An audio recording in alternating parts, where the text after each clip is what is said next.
Enough Offspring when they were pop punky and gross. Thanks, Splinter. Do you remember... I like this setup, by the way. Because I can't see your face. Yeah, it looks like... What's that painting with the apple on the guy's head? In front of his face, you mean? Yeah. What the fuck is that called? Just so you know, your face doesn't encompass your whole head. Hey, Granny Smith. Nice. Good one. Boosh. That was the real sound that fist pound made. Yeah, Can you believe it? We have sound boxes, voice boxes implanted in each of our knuckles. Mm-hmm. Each says a catchphrase. One says boosh. Uh-huh. One says right here. The other one says... I don't know. If you had to have a catchphrase, like in everyday life, what do you think it would be? Like, just for, like, make it, like, personal to you, right? Not, like, the person you want to be, necessarily. Right. But, like, the person you are. One of these days, Laura, I'm gonna punch you in the face! Right. Like... I think my catchphrase would be, I'll get there eventually. Okay, that's actually... It's not super pithy, Cause then it's accurate. Because you could fit it in with, like, I'll get it eventually, I'll get there eventually, I'll get this eventually. You can apply it to any type of pronoun. True. Mine would probably be some expression of frustration. Like... Oh, god damn it. And then everybody laughs. It's a little on the nose. I was thinking more something like, ugh, this is unbelievable. Unbelievable. Well, and like it's like the classic Zelda, excuse me, princess, where you give it like an inflection. Unbelievable. Okay, fun fact. I had an idea for like what if they did like an actual modern update version of Legend of Zelda. Where like they actually started the show? No. Or of the game. Of the game where they actually had voice acting, right? Oh yeah. And so Link doesn't talk. But I would want there to be, like, a line where, like, it's like friggin' Zelda, like, you're escorting her around and she, like, walks through the door first after you try to. And she's like, excuse me, ladies first. And he'd be, like, under his breath, just like, excuse me, princess. And then he'd be like, what'd you say? Nothing? No. He just, like, looks at her because, like, he's not supposed to talk. Just like, yeah! All right, so can we just explain why we're here? You mean, like, on Earth? As part of, like, an existential discussion? Or today, recording? We are a science project in Jesus' petri dish, ready to be shown at the talent show. We're not there yet. You know what would be awesome? But we're getting there. In comedy, there's a term called tagging. I believe they call it tagging. Yeah. Where you tag a thing and then call back to it later in, like, your stand-up routine. It was an excellent callback right there. Well done. Very well done. All right, so enough dicking around. Sure. We're here because we've been playing some Undertale. In fact, the entire America, I would imagine, world has been playing a bit of the Undertale. Fairly accurate. And so we thought, spur of the moment decision last night, we want to do another podcast episode. So what should we do? How about an Undertale character draft? Yeah, it's funny because I think this might be the first time. Although the video game consoles one is kind of similar, but this might be the first time we've done a draft/podcast and, like, episodes of the same thing. Yeah, pretty much. Well, and I guess sports brands are kind of one, but, like, this is pretty straightforward and more or less, like, simultaneous, right? Yeah. And the big reason for that, and I'm sure we'll get into it, like, as we go through it. Sure. But, like, God, that game is a masterpiece. Yeah, it's pretty good. Like, I've played through it close to 10 times now. Boy. I have set it up so I can edit my save file and just get all the best items from the get-go and just immediately spare everything to go through and just relive it, and everything about it's great. Yeah, it's funny too because I'm writing a new Design Brain episode right now, and I have a concept for game design which is like the triangle of like what you need, you know? So it's like if you compared it to fast food, you can get it cheap, it can be healthy, or it can be fast, and you have to pick two of each side. You can't have all three. Right. And like in game design, it's basically you break those three down into aesthetics, gameplay, aesthetics, mechanics, and narrative, and you have to pick those two. You can have like aesthetics and narrative, which is like a Final Fantasy route. So like a Final Fantasy game is gorgeous looking and it's narrative driven, but its mechanics are kind of meh. You're not talking about the gameplay when you talk about Final Fantasy. You're talking about it's not like, oh dude, that turn-based combat in that one was so much better. Exactly. And I love the materia. I tried to do Undertale, and I tried to find a flaw in it. just to make sure that I could like make the point I'm making about the game I'm doing it about that much stronger. Right. And I was going to talk about the aesthetics of Undertale being like, look, it's pixel art, and if you want it to be like as stringent as possible, right. like the sounds doesn't sound right because like sometimes it's like MIDI based, sometimes it sounds like a SNES, sometimes it's just straight 8-bit, and so it's all over the place. You gotta have something be more, cohesive. But that'd be me sounding like a dick. That game is a masterpiece. And not to mention, that is splitting the hairs of the hairs that you've already split. Pretty much. The pixel art in it is gorgeous. Yeah. And like you can't fault. And the music is perfect, like no matter what. And the gameplay mechanics aren't like this rote thing where the mechanics were going to be the thing I talked about. It was going to be mechanics and narrative are the two things it took. And and the narrative is without question, as far as I'm concerned. And the mechanics, God, I just love them because it's the same concept applied so many fun different ways. Yep. It's an absolute masterpiece. It's a treasure. And so we're going to do the impossible and actually decide which characters we like best over the other ones. It's like talking about your family and I love it, and we have so many cherished memories, and I can't wait to see them again. Now I'm going to rank them and break them down along lines of their strengths and weaknesses. It's like every choice is Sophie's. Mm-hmm. Yeah, this is like Sophie's Choice, but way harder in essence. Yeah, because I have. It's like it actually happened. It's happening right now. So. Did Sophie's Choice really happen, or was that fake? There was, because now I'm gonna feel bad. There was a coffee. I think that was based off of soy instead of actual coffee. Soy. You see where you don't. Sophie's Choice. Can I just jump in and just guess where you were going? Yeah, I think that was real. But let's stop being sad about Sophie and let's get into some Undertales. Woo! Wrong tales.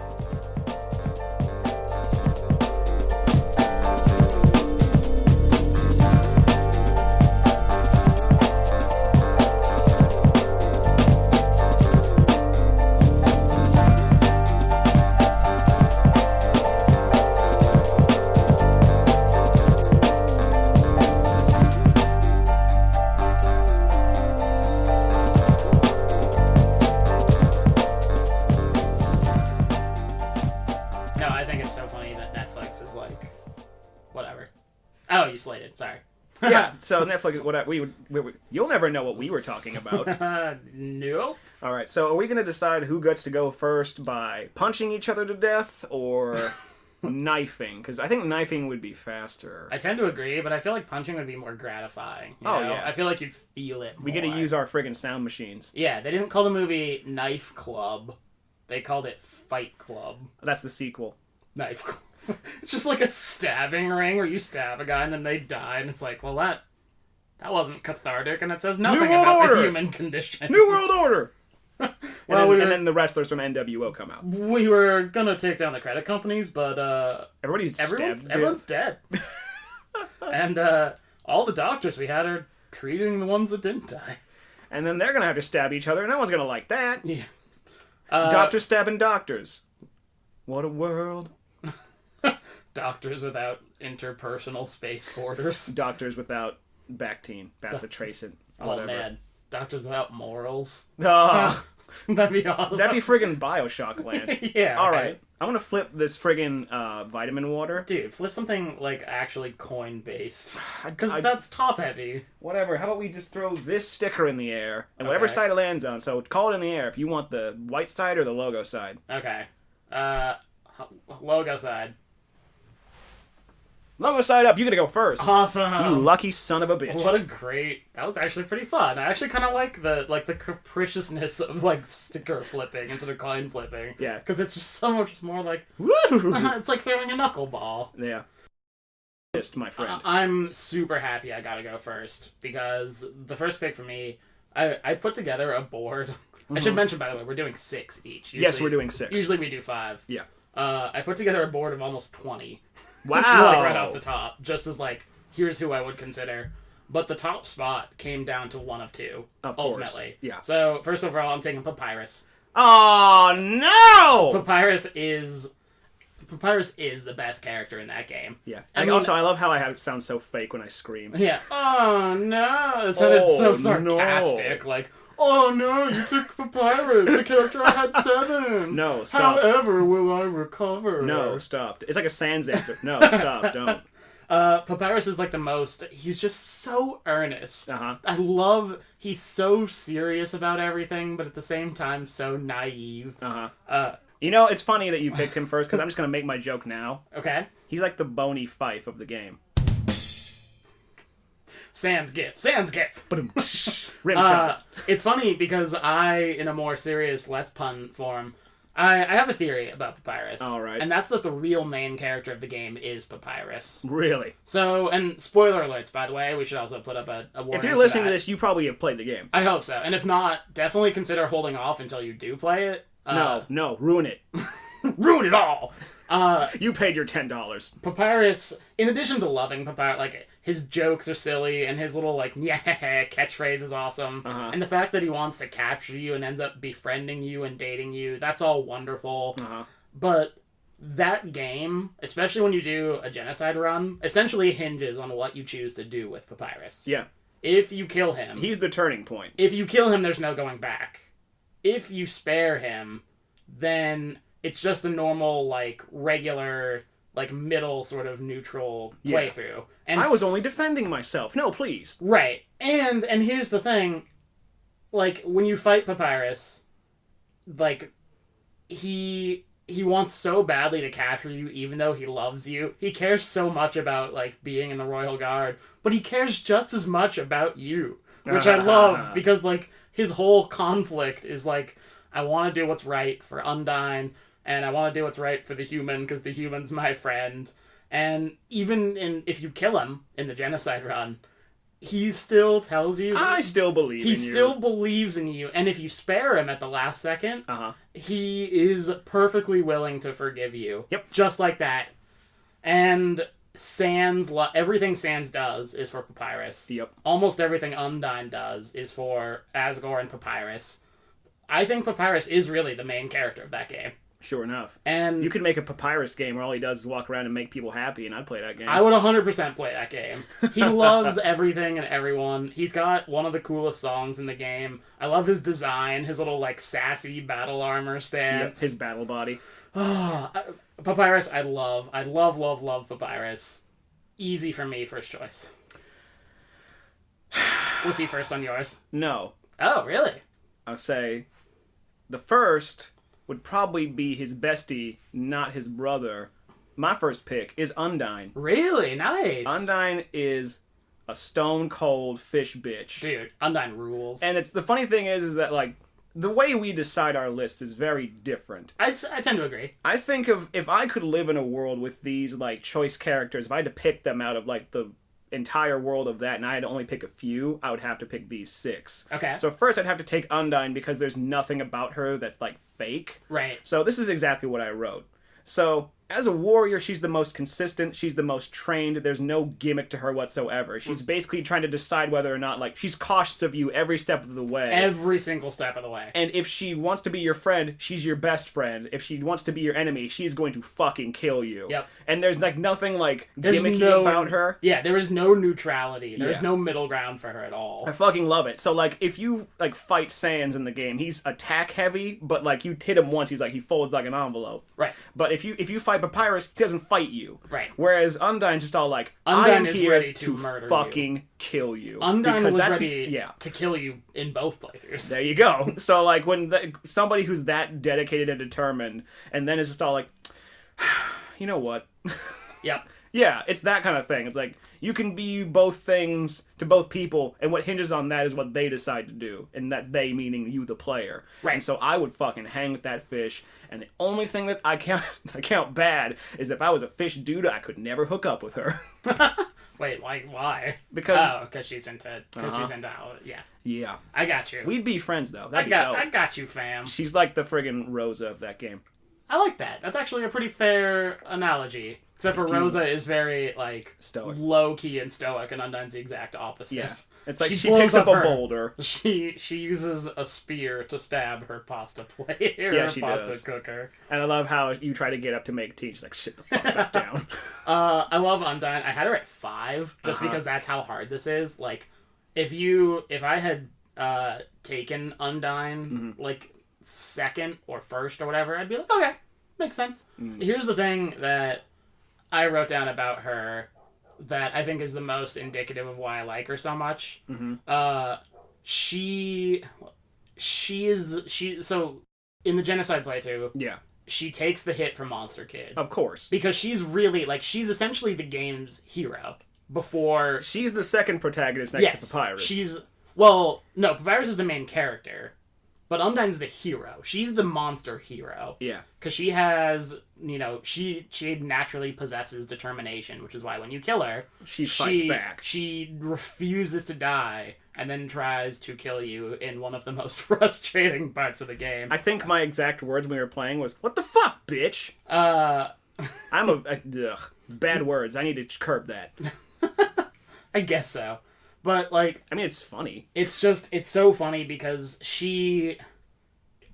her actions are justified in both playthroughs, yeah. Right. In the first one, she is wildly distrustful of you, and it takes until the very, very end for her to finally be like, okay, I get it. Yeah. And then the other one, her actions, she's the only one that can stop you, basically. Yeah. And she acknowledges that. She's like, I cannot take any chances. Right. And as soon as that happens, like the rest of it, whatever. Yeah. I love it. And you see the kind of foil of that through Monster Kid, because Monster Kid is like, you save Monster Kid, and she's like, And Monster Kid... And then you give her water, and it's like, God dang it, that's 2 strikes. Positive for you, man. I don't want to kill you no more. Yep. I like Undyne. Undyne's the best. That's why I got her first. Solid choice. I love it. Reeled that one in. Oh, dude. That was... I can't stop. That was... You've really hooked my attention now. That was weak. I'm sorry. I know. I was trying to bait you into more.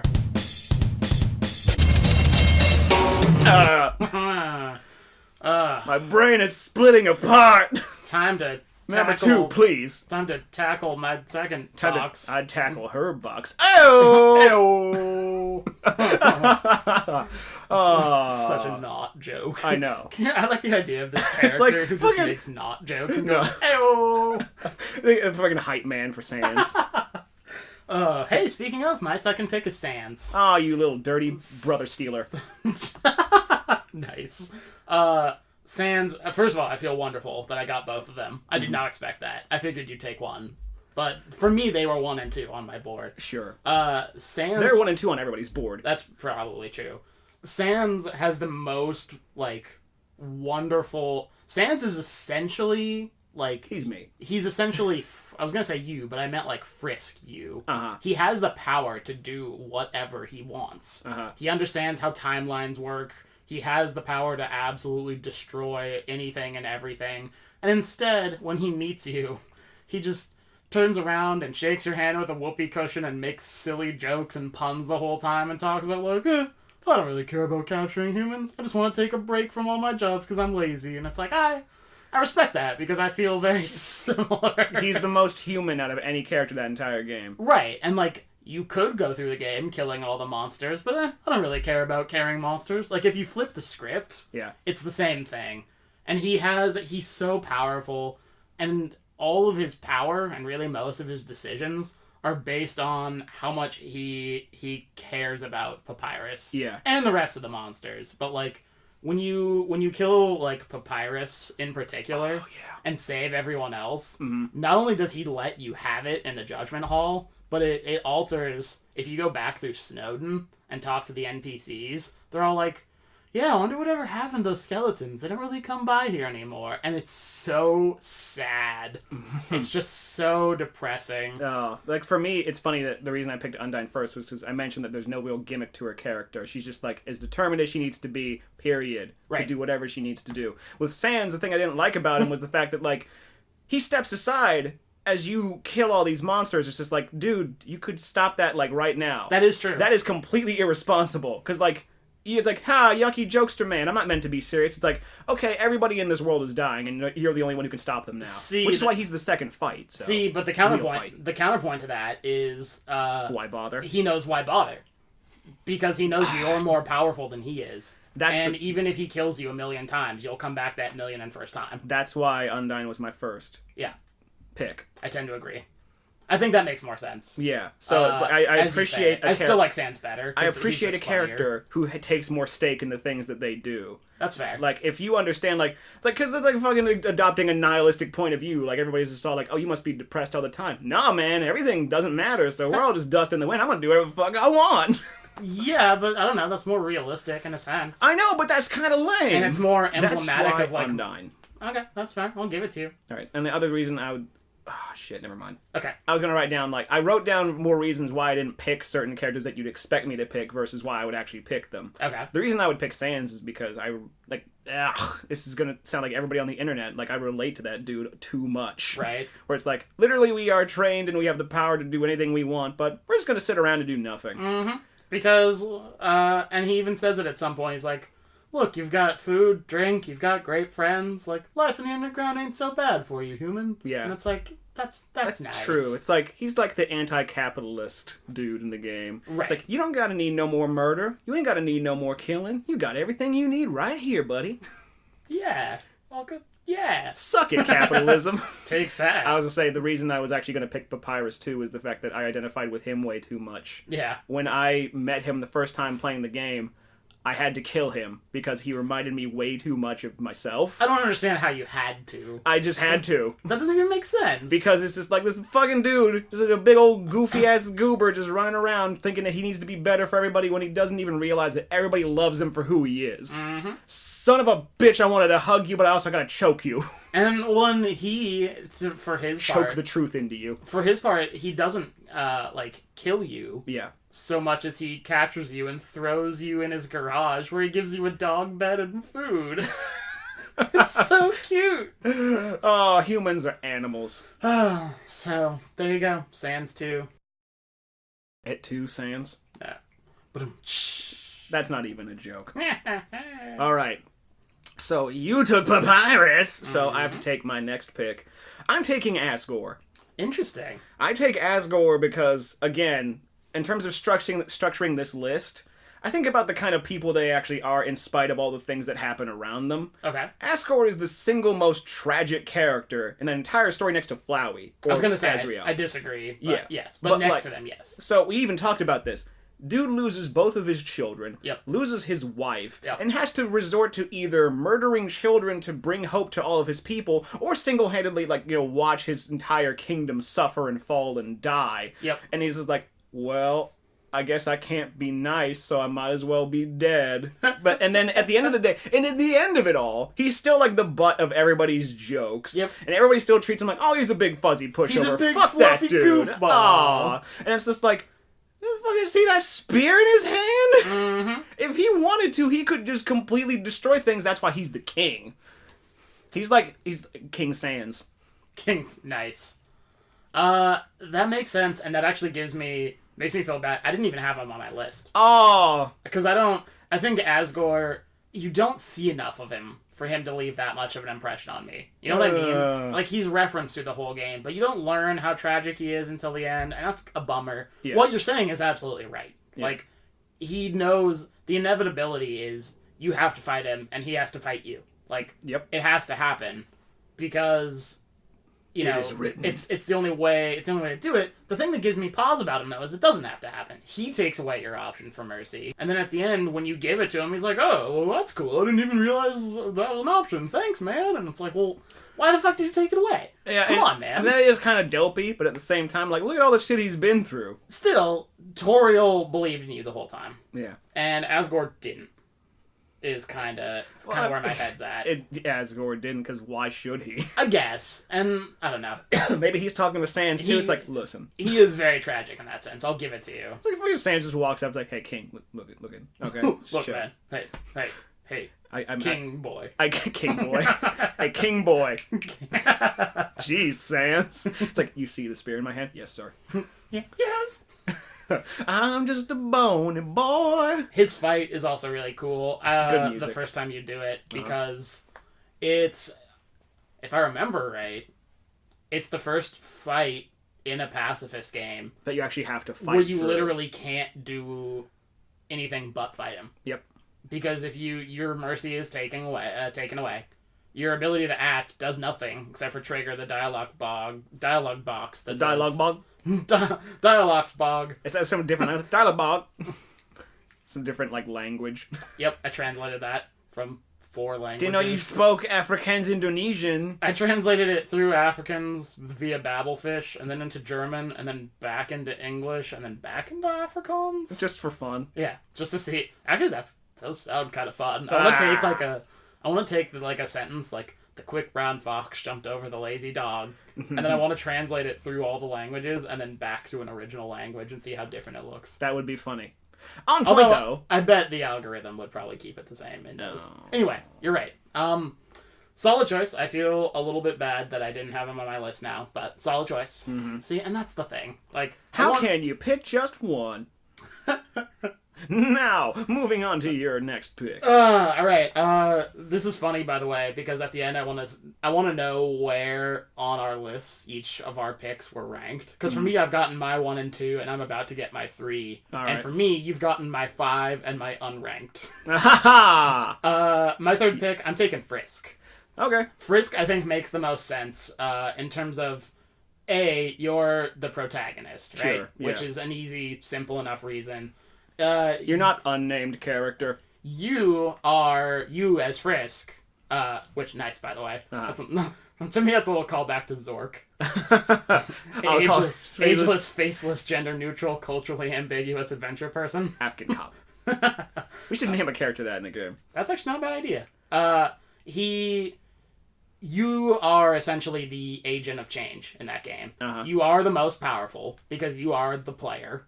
And you have total control of the timelines, of manipulating your save files. All these things, by the way, which Toby Fox, you are brilliant to have thought of all that. Brilliant! And built in a bunch of different pieces of dialogue in the game, where, it changes depending on, what situation you find yourself in, if you've, edited your file or whatever. Sure. Super, super smart. It represents the biggest twist in the game, because at the start it says name the fallen human, and the opening cinema is a human falling into a hole, and when you start the game you've fallen into a hole, which, you put the logical pieces together. Wait a minute. You think you're naming that character, but you're not. And you're not. Oh! Right. Which, to me, once I realized that, I was like, you sneaky son of a bitch. You annoying dog. Which is why I thought it was funny, too. And another really brilliant layer, when you're looking at that coffin right before you fight Asgore, it's unnamed. It says Bruce. Yeah, it says, here lies Bruce, or in my case, Zazzle. Here lies... the place you buy shoes. At Zappos. Here lies Zazzle. It's empty. The coffin is empty, or whatever. Yeah. So that's pretty rad. That's a pretty rad twist, I think. I thought it was pretty foreboding. I was just like, oh my god, I'm gonna die. Right. Well, and that's the whole thing. That's such great environment building. And I love the dynamic where if you are a pacifist and you look at the mirror in Toriel's house, and despite everything, it's still you. It's still you. And if you want a genocide route, it's me, Chara, or Bruce, or whoever. Which I love. Dick. Right? Hey! How you doing, guy? Your soul okay? Probably not. So yeah, Frisk for me, third pick. Alright. Hard not to take a main character, I think, honestly. Yeah, I know. And this is really going to drive the dividing point in just how our line of reasonings go with how we made our picks. My third pick is Greater Dog. Greater Dog was on my list. Ah, good. I love Greater Dog. Greater Dog is the best. Greater Dog, he comes out a little snow pop and is like, oh no, puppy pop, we'll play him. And he's also beefy as fuck. Like, all the people I know can be your best friend or your greatest enemy. And I would like it that way. Because between Asgore, Undyne, and Greater Dog, we would go on picnics and play fetch, or we could beat the hell out of some motherfuckers. And I am down with both of those options. That's pretty fair. That's pretty rad. Is that all you've got for Greater Dog? Wait, the way you can beat him, like the two ways. Well, I mean, you can kill him if you're a monster, like we were when we. Or you Nothing. You can do it the other way, where like you actually go through the paces and like play with him, and then like let him rest on your lap and stuff. You can go that way, or if you just continually ignore him, he'll get like oh, and just walk away like a dejected dog would. I'm like, no, you gotta pet the puppy. First of all, I gotta stop going fake. There's nothing fake about loving puppies. No, it's the voice I do. Oh, got it. I love it because Greater Dog is not the top dog on my list. Aha! No pun intended, I swear. Oh, it was. But he was on the list because he's so wonderful. Dog song is great. I love that Snowden, by the way, is almost all dogs. Yeah, it's dogs and bunnies. It's all dogs and bunnies, and then Monster Kid. Which, by the way, I was reading a theory, and I don't know how much I believe Monster Kid's like another human or some bullshit. No, that Monster Kid is Alfie's brother or sister. Huh. Because they're both yellow, like, spiked back, Dino-looking, like, kind of lizard-like dinosaurs. armless.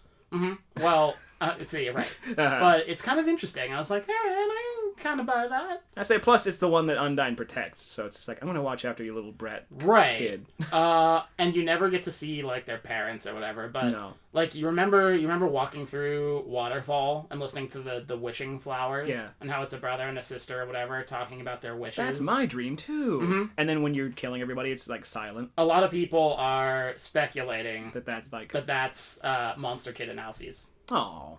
Yeah. Which there's no real way to, like, verify. And Toby would be like, think whatever you want. That's more fair. of my stuff. And I think that's great. I'm pretty sure he's a bit more thoughtful than that.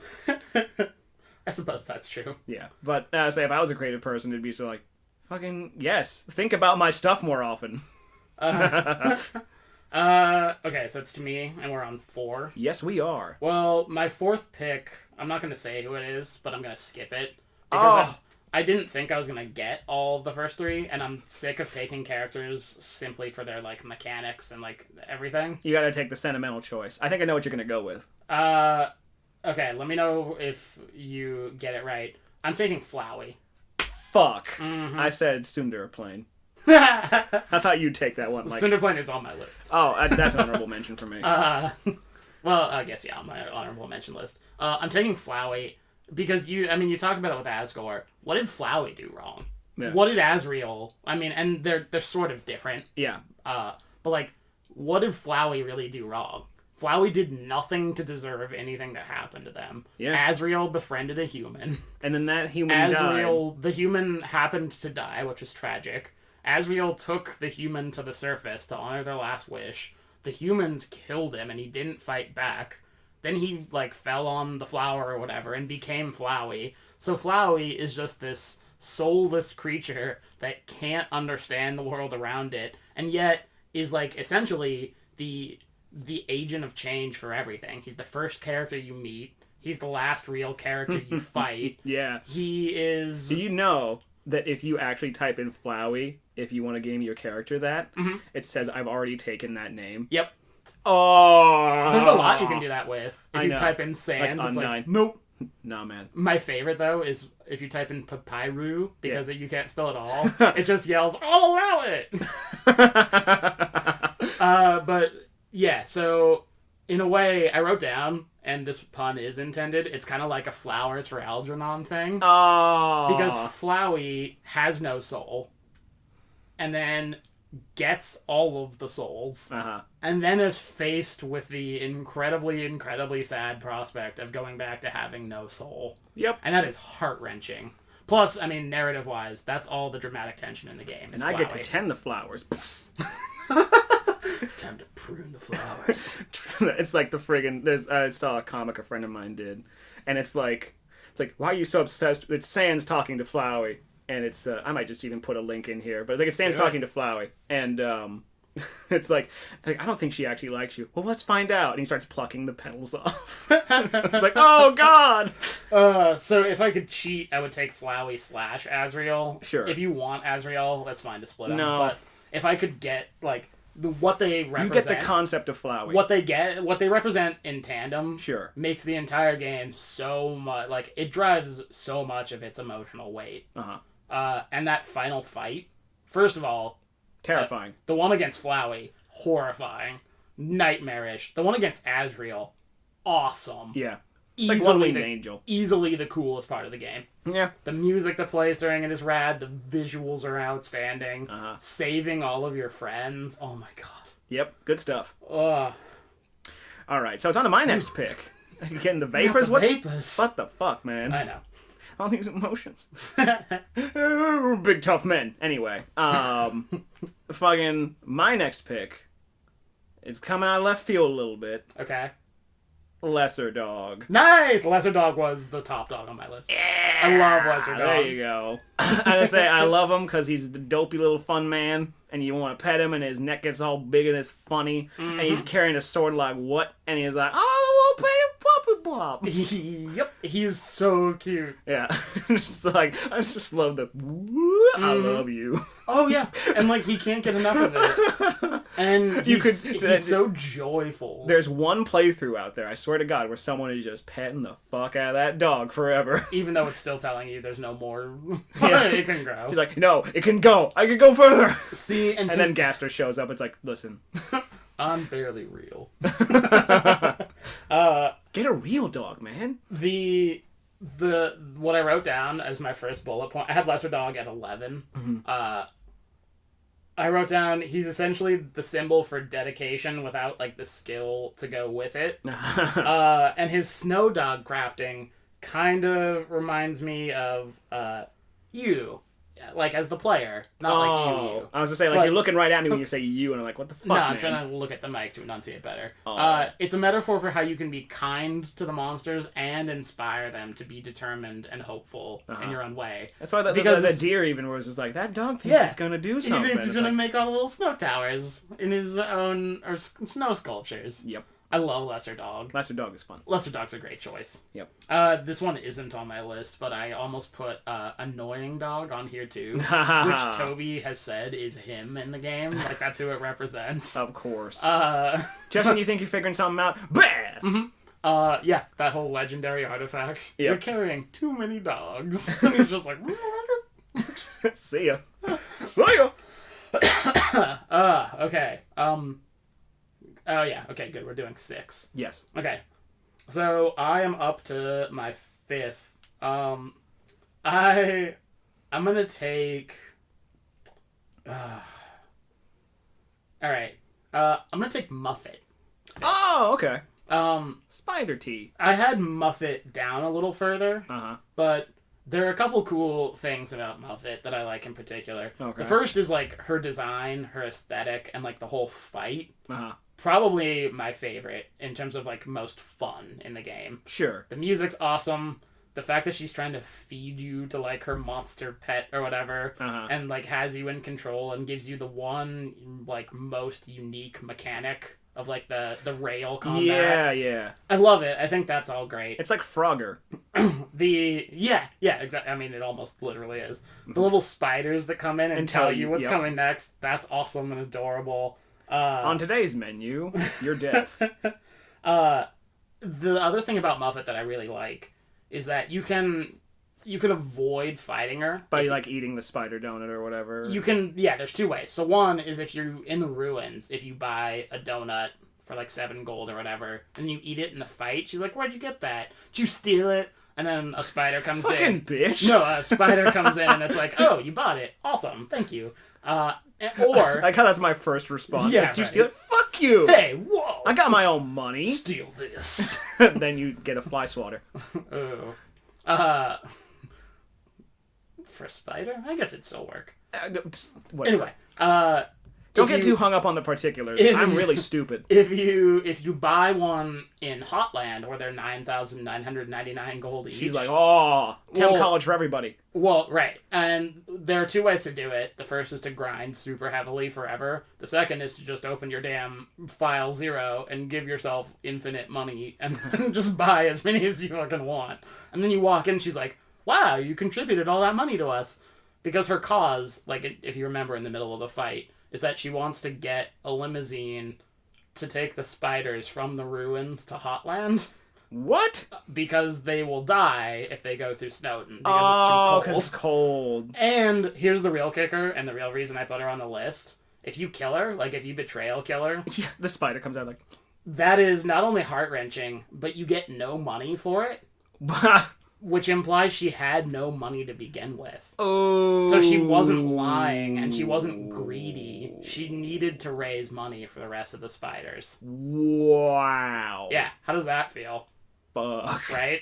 So, Muffet, number 5. Another poor in the city. In the ghetto. Oh, stop it. No. I want to cry. They can't go up the water. Spouts too cold. Well, and also, she could be dead. Legs crippled. Anyway. I love it. So, you took that one. All right. Now I'm left with my, this is the 5th or 6th choice? 5th. For you. That's right, because you took Papyrus and he was 3rd on my list. Shut up. I just love I thought I was so fucking clever. He's a regular Bony Fife. Bony Fife. Anyway. He's only got one. He's got a gun with one bone in it. Yeah. Let me go get my bone. Anyway, my next choice are those 2 Royal Guard dudes that guard Hotland. Guard 1 and 2? Yeah. I love them. Those guys are awesome. It's again, these are I'm picking all of the people who are the biggest, toughest, and craziest people there, but could also, you could hang with. So, I could bro out with those dudes all the time. I could hang out with Undyne and Asgore, and I can play with the dogs. That's a perfect world for me. So you're essentially picking friends. Pretty much. Undertale friends. That's not a bad approach. Friendship is souls. I don't know. Fucking A. I love it. My little Undertale. Don't give the internet any more ideas. No, they've already done it. Crossed over Steven Universe and Adventure Time and everything. Star Wars is next. Oh boy. Still haven't seen that. I should really do that. I gotta do that first now. Are you kidding? Stormtrooper Sans? No, I meant I haven't seen a movie. Oh. Yeah. Well, both. Well, okay. Sure. And Undyne's a Shadow Trooper because they got the armor that lightsabers can't cut through. Guards 1 and 2 are funny. Because I love how many characters in that game are... Actually, can I just throw out one thing? Sure. I throw it out there mainly because they reminded me of Kanji Tatsumi from Persona 4, and I would hang with that dude all day. Biggest, toughest, gayest dude you'd ever meet in your life. I love him. Well, now I have nothing to say, because that's what I was going to say. This is totally called it. Yeah. He was voiced by Troy Baker. Of course he was. Because Troy Baker voices everything because he's amazing. Alright, Sam. Now, in this scene, you're going to be laying next to the fireplace. Oh, God. Troy, what are you doing? That's an awesome pick. I love that you essentially you spare them by making them feel comfortable with themselves. Yep. Which to me feels like the real point of the I just game. want to get, ice cream with you, bro. It's well, fuck yeah, you do. You polish the one's arm and the other one just can't take it. Oh, God. That's so dumb, but I love it. That's awesome. Alright, we are down... To the wire. We are down to the last couple. Final one. This is a tough one. Some January madness right here. Sports! You're holding your phone up looking like you're going to take a picture. Sports! Okay. I think I'm going to go... I feel like I should take a joke one. Oh. Just because I haven't yet. So, I'm going to do that. There's a lot of great characters left with really good justifications. I'm going to take Childrake. Oh, hell yeah! Childrake is Snowdrake, with the semi-successful comedian with sunglasses and a rebellious attitude. Never do your homework. Brush my teeth? No way in heck. And that's the only difference. And it's so minimally rebellious. It's adorable and hilarious. It's like that Whitest Kid You Know sketch where the kid comes home and he's holding the gun and he puts sunglasses on. It's like, you look so cool right now. You look like the devil. Sketch is awesome. I love it. But I wrote down if you're going through a genocide playthrough, right? Because I don't think he shows up until you kill Snowdrake. Yeah, he's looking for his friend. Right. That you murdered. Right. Of course. Duh. Why wouldn't you have? That's what I hope you do. If I'm ever murdered, you better hunt down my killer and kill him. I'll do my best. Damn right you will. Depends on who kills you. Haystack Calhoun, is he still alive? That doesn't... Was that even a real person? Yes. Really? He was a wrestler. His move, he was like 600 pounds and like 7 feet tall, and he would basically just fall on you. That was his move. That's pretty rad. Yeah. I was thinking about wrestling for a minute. It's just no big deal. The one time. But I wrote down, like, if you're going through a genocide route, right? Uh-huh. And you kill Toriel, which is hard enough. Yeah. The only and like you're on your way to kill Papyrus, that's hard. The only character in that game, like between those two, that I wouldn't want to go through with it for, is Childrake. Oh yeah, because he's just rad. Yeah, he is. Like, what do I kill you? Like, you're rebellious, dude. Let's go to the skate park. Right. Last pick, Childrake. Lock it right. up. A lot of great names left on the board. Can't believe it, but I gotta do it. All right, for me, my final pick, I'm gonna change it up a little bit because I had 6 originally. Was Annoying Dog, because I think that shit is hilarious. Annoying Dog is hilarious. I love it, but I need to change up a little bit. My 6th and final pick, Nabstablook. Damn, nice. Nabstablook. I almost took Nabstablook 6. Dude, I would make so many fresh beats with him. Nabstablook rules. He is awesome. We eat all our ghost sandwiches and just feel like shit. That's the thing. I love that he's so just like, oh, sorry I interrupted your fight. Oh, you were talking to your come friend. over. Oh, do you want to listen to some Ghouladay music and have a ghost sandwich? He is the politeness that's in all of us that we're afraid to put out there because they think the world is a killer. That's to be the killed. thing. It's just this temerity, right? Of his whole, like, when you fight him, quote unquote, in the ruins, he's like, oh, I want to show you something. And he shows you his top hat. I call it Dapperbook. Oh, and it's like, oh, I love it. Good job, buddy. It's like, oh, I made a friend today. Yeah, it's like plus, yeah, he's a rad DJ. Yeah, and then he can apparently take you to ever knowing existence because when you lay on the floor with him, it turns to space. It's just like, what kind of vast understanding do you have? Mm-hmm. But then again, if you were a ghost, I think you kind of would. That's probably true. If you think what kind of party we could have, dude, with all the people I've mentioned, Asgore might be the chaperone, but like, yeah. Oh, definitely. Yeah, he'd be the guy who's like, he'd be making you tea though. Yeah, he'd be the one stirring the punch and making sure nobody spikes it until Toriel sneaks in behind and sneaks it in. You would have Undyne making pasta for you. Uh-huh. And then you have the guards, like, showing off their moves. Mm-hmm. You'd have the dogs to, I don't know, petting yeah. zoo. Yeah, they'd be, like, dancing. Hang. They'd be dancing, and Nabstablook on DJ. Imagine, like, a prom scenario. To be fair, that is weird, but that is kind of how it ends up. Yeah. It's like, it's got a chaperone. Yeah. Oh, that was awesome.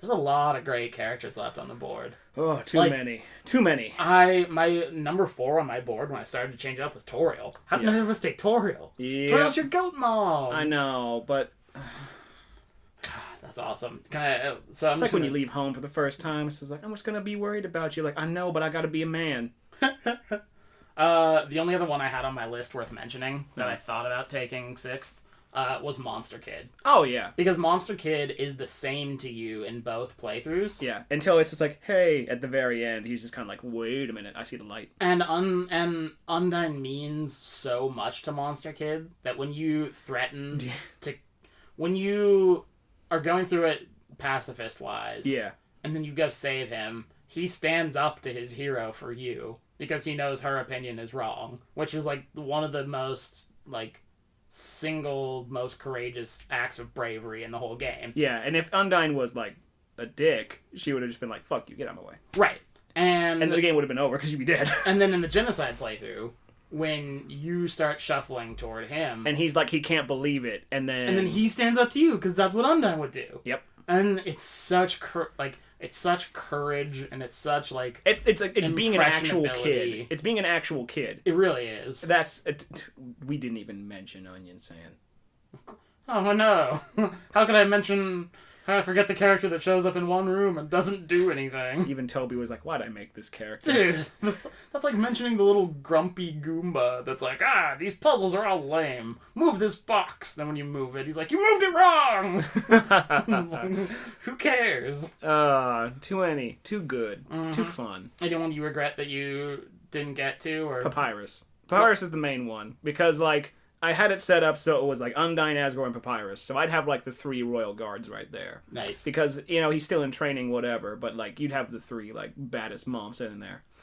Sorry, thoroughly japed by me. I'll be back to antagonize you, Billy and Jimmy. Those aren't our names.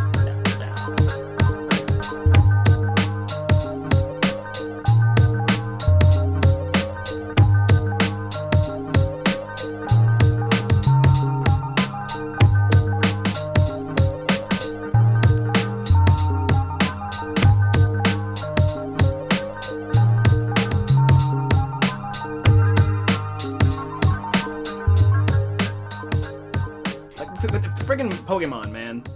I don't like it. I like the world. Yeah. And it means so much to me because I was when I was a kid. But I'm so glad Pokken Tournament is coming out so I can actually play Pokemon again. What the hell is that? It's Pokemon Tekken. What? That's kind of cool. Yep. Okay, you know what? Buy a Wii U. I told you not to. Do it. No, like... Wait for the new one to come out, I guess. Nintendo like, doing its thing, right? Yeah, they're doing, like, the thing. NX or whatever the fuck it's called. I don't know. Nintendo's doing its thing with its new thing, though. E3, breaking news. Nintendo doing thing with thing. Oh, of course they would. They would, fuckers. Just to loop it back to Undertale. Uh-huh. I love when you are going through Hotland and Mettaton is doing his newscast. Oh. And he's asking you to investigate. The bomb is a dog. Well, yeah, I love. He's asking you to investigate the room to pick what's like the most newsworthy, and then you go up to the dog and he's like, sensational! I can see the headline now. A dog exists somewhere. It's so funny. Do you know the essay question of his fight? If you type in Toby, he gives you bonus points, doesn't he? He gives you bonus points. He's like, Toby sounds sexy. Sounds sexy. Like, oh, Toby. I believe you'd better be hot. I believe if you cater to Mettaton, like if you type out Mettaton is great, I love Mettaton or whatever. Yeah. Then he's like, oh, thank you. I'm saving this one for sure. And trash. That's a fun fight. How did he not get picked? I don't like Mettaton. Mettaton bugs me. Mettaton doesn't do anything. No, he doesn't. He's kind of annoys you. If Mettaton weren't there, Hotland would be exactly the same. I don't care that it tries to kill me. Everything that game tries to kill me. True. He doesn't move the story forward. He holds it back. Well, yeah. And like that's why I didn't pick Alphys. Yeah. Because... Which I say different every time. Alpheus, whatever. Alphys. Lisa Simpson. Lisa Simpson the dinosaur. Alphys. She does look a lot like Lisa. There you go. Lisa dinosaur. And like I get her importance to the story, but like I don't know. She's just not endearing to me in the same way. They're playing that in the continue playthrough right now, where it's just like they keep interrupting every 2 seconds to say like, I'm gonna do it, I'm gonna call him, I'm gonna do this. It's just like, God damn it. Right. And it's like, ugh. I get it, and it's great character building. I want to love you so hard, but you're making it really hard for me right now. And it's so Undyne is a saint. Agreed. Nah. See, and to me, that's like... And that makes me sad, like I said. That's so... Nice. That's so emblematic of, like, how good the character building is in that game, though. Yeah. Because, like, if I... Characters make you feel different things. And it's like the old Red Letter Media Star Wars principle, right? Yeah. Describe the character without talking about the clothes they wear, their occupation, or, like, their feelings or whatever. And so that you can break those down into basic archetypes or like the kind of personality they do carry because they have one. Mm-hmm. That's like, you could do it. I don't think you could find a character in that game that you couldn't do it with. Yeah, you couldn't. Like at least any character that has like at least a little dialogue, I think you could do it. Because even like people on the internet are obsessed with Gaster. Right. I know nothing about him. Gaster's one of those weird like mystery things where there's assets in the game that are like cryptically alluded to, but it's debatable whether or not he's a character. He could be the boatman. Well, they're saying Toriel's the boatman too, so it's like, what the fuck? It doesn't make any sense. How would Toriel even have access to the boat? He just comes through the ruins. I guess that's true. She's tough. Well, I'm not saying she couldn't make it. She can get mom pissed. Well, she also wouldn't be fought. Oh, no. She's a monster. All the monsters love each other. No, yeah, but I mean, like, she's like, I'm going to keep an eye on my kid no matter what, so I'm going to be distant enough, so, like, whenever he needs my help, like, if he needs to go back to Snowden, it's like you call your mom, like, hey, I'm at the mall. Well, I guess she said she was watching the whole time. Yeah. Interesting. So there you go. Will you accept a collect call from, hey, go, mom, I'm at the mall, can you come pick me up? It's the wrong number song. Hey, I'm looking for goat mom. Nothing. Okay. Good lists all around. Yeah, that was fun. I'm glad we did that. Yeah. Next time, probably maybe something, maybe not draft. I don't know. Who knows? Maybe it'll just be more games. I'm not making any promises. You don't own me. If Killer is Dead 2 comes out, I'll be sure to bitch about that sometime. The game?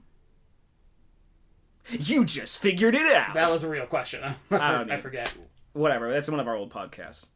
Oh, what was the game you talked about in that? Killer is Dead. Okay, so it was a game. Yeah.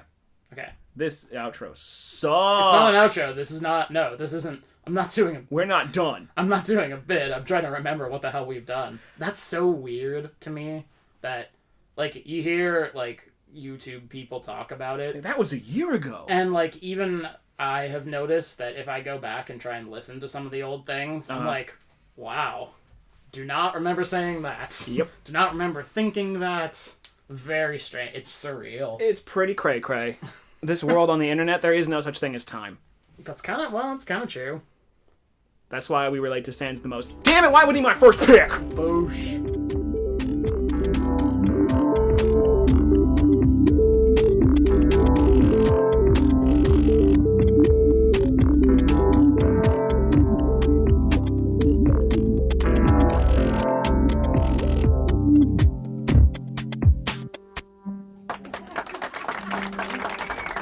Punks thought they were dealing with amateurs.